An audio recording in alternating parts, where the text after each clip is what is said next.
teman-teman yang boleh jadi punya keadaan yang sama. Ditinggal pergi oleh seseorang yang kita cintai ya. Atau ditinggal pergi oleh seseorang yang kita tuh sudah berharap banyak sama dia. Tapi kemudian takdir berkata lain. Dan dia harus pergi meninggalkan kita. Apa sikap terbaiknya?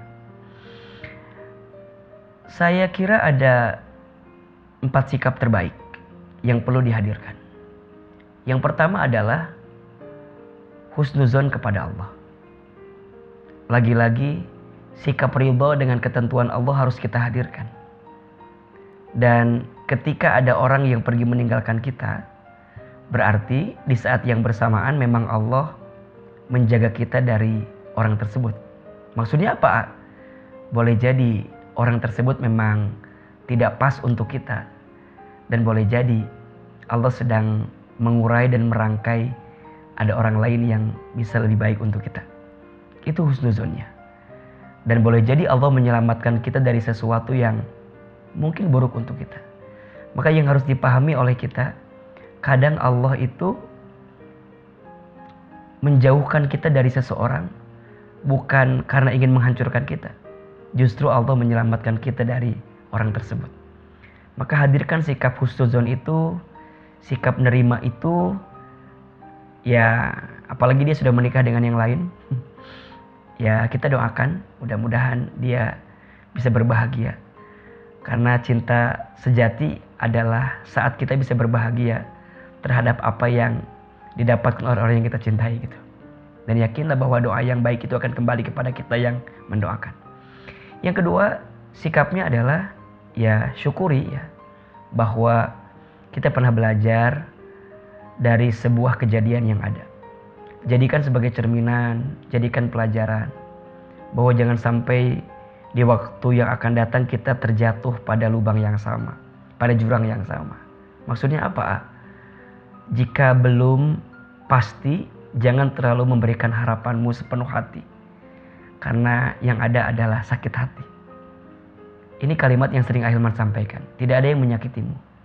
Kamu hanya tersakiti oleh harapanmu sendiri. Kadang kita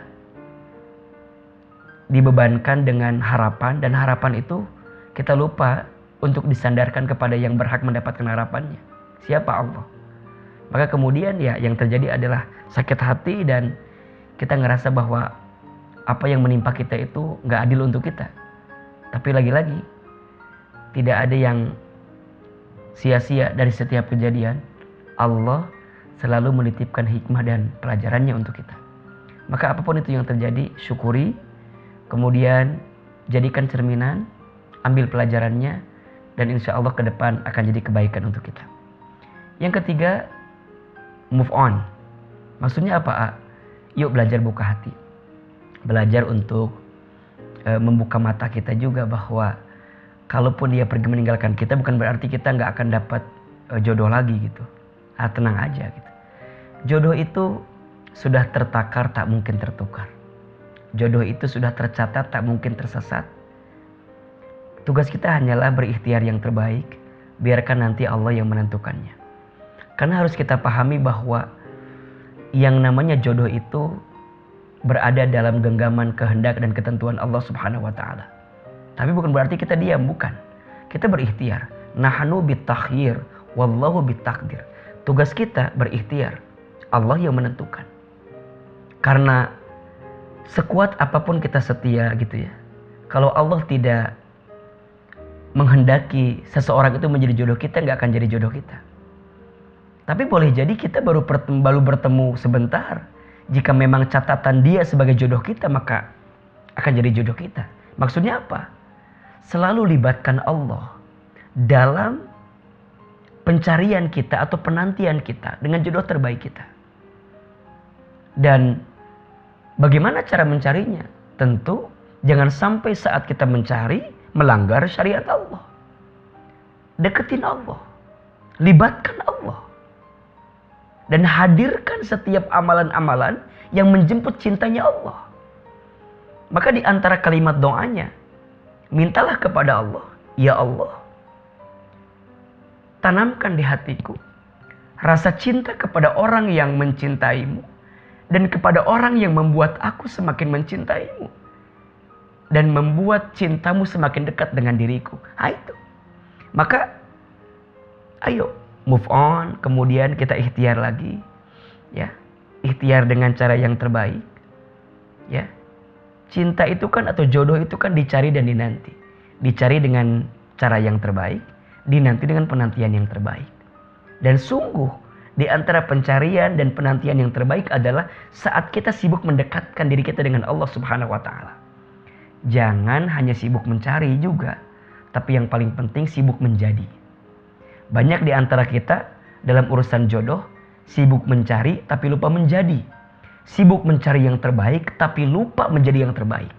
Padahal rumusnya, saat kita sudah sibuk menjadi yang terbaik, maka nanti Allah dengan ketentuannya, dengan kehendaknya, dengan kebaikannya, dengan caranya pun akan mengantarkan yang terbaik untuk kita. Karena jelas ayatnya, seseorang yang baik akan dipertemukan dengan yang baik. Seseorang yang buruk akan dipertemukan dengan yang buruk. Maka siapapun di antara kita yang hari ini sedang ditinggal, pernah ditinggal, bukan berarti hidupmu berhenti karena ada orang yang meninggalkanmu. Jangan. Terima keadaannya, syukuri, jadikan cerminan. Dan yang ketiga, ayo ikhtiar lagi. Ayo usaha lagi, ayo jalan lagi. Dan yakin, Allah selalu punya cara terbaik untuk menghadirkan jawaban terbaik dari setiap keadaan-keadaan yang kita dapatkan dalam hidup. Maka tinggal nanti yang keempat, ada proses yang bisa kita hadirkan. Setidaknya ada 3. 1, istikharah. 2, istisyarah. 3, istifta. Ya, ini 3 cara untuk kita meminta petunjuk dari Allah ya dalam menentukan apapun dalam hidup, termasuk jodoh. Yang pertama istikharah. Ayo minta petunjuk sama Allah. Kalau sekiranya udah kelihatan ada calonnya gitu ya, di antara beberapa pilihan, ayo minta sama Allah.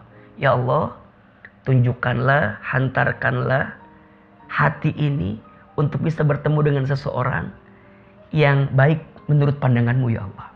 Istikharah, libatkan Allah, libatkan Allah, libatkan Allah. Ya, maka dalam setiap doa kita ya, kita minta sama Allah.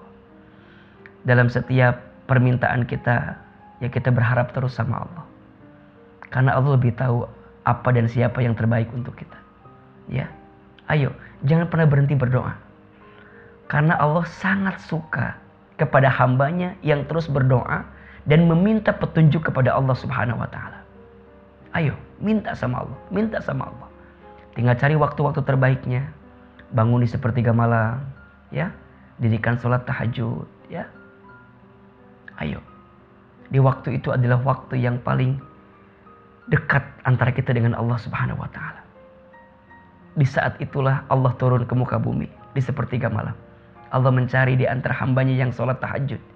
Jika di antara mereka yang punya banyak dosa, mereka minta ampun kepada Allah, maka Allah ampuni dosa-dosanya. Jika di antara mereka yang sedang sulit dan mereka meminta agar Allah berikan kemudahan, maka Allah tunjukkan kemudahannya. Jika ada di antara mereka yang sedang punya harapan, punya keinginan, dan dia minta kepada Allah, maka Allah akan tunjukkan caranya agar hamba tersebut mendapatkan keinginannya. Maka mohon maaf, jika hari ini kita punya keinginan, tapi keinginan kita tak diiringi dengan sholat malam kita, sholat tahajud kita, berarti kita belum serius menginginkan keinginan tersebut. Maka teman-teman sayang, ayo, istikharah, minta petunjuk kepada Allah. Karena kadang-kadang yang menurut kita baik belum tentu baik dalam pandangan Allah. Yang menurut kita buruk boleh jadi itu baik dalam pandangan Allah. Allah lebih tahu, sedangkan kita tidak tahu. Baru yang kedua nanti istisyarah, bermusyawarah, ya. Libatkan orang-orang yang sekiranya bisa memberikan pandangan baik untuk kita. Tanya orang tua, ya, tanya guru, ya, tanya teman yang baik, yang soleh, sehingga kita bisa mendapatkan jawaban-jawaban yang mengantarkan kebaikan. Baru nanti yang ketiga istifta, tanya, minta fatwa ke dalam hati kita. Kira-kira kemana perasaan ini akan terus berlabuh, sehingga kita bisa mendapatkan apa yang barangkali kemarin tak jadi takdirnya untuk kita. Bismillah ya, jangan sedih lagi. Jangan ngerasa gelisah berlebihan lagi. Yang lalu biarlah berlalu, yang sudah biarlah sudah, yang usai biarlah selesai. Jangan selalu melihat keadaan kita di masa lalu, karena kita masih punya harapan dengan masa depan. Jangan khawatir dengan masa lalu, jangan takut dengan masa depan. Nikmati dan jalanilah setiap hari-hari yang kita isi dengan kebaikan saat ini. Karena boleh jadi dari masa lalu engkau mendapatkan pelajaran, dari masa depan engkau mendapatkan harapan. Dan itu semua bisa kita dapatkan dengan mengisi kebaikan di saat ini, di waktu ini. Bismillah, Allah bersama dengan kita. La tahzan innallaha ma'ana. Jangan sedih, sesungguhnya Allah bersama dengan kita.